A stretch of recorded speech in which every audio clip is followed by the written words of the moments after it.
Удаан суугаад нуруу хөссөн хүмүүс энэ өгцөгний цонгардыг хийж үзээрэй. Завилж суугаад хөлийг ингэж тавиарай.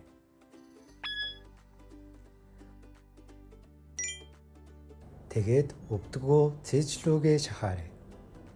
Өгтөл байдлаар хийвэл сайн сонгогдохгүй.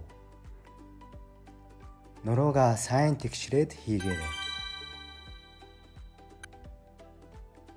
Сайнны завилж суусан байдлаас нэг хөлөө нөгөө хөлн дээр тавиад урагшаа сайн бүхийж өгөөрэй.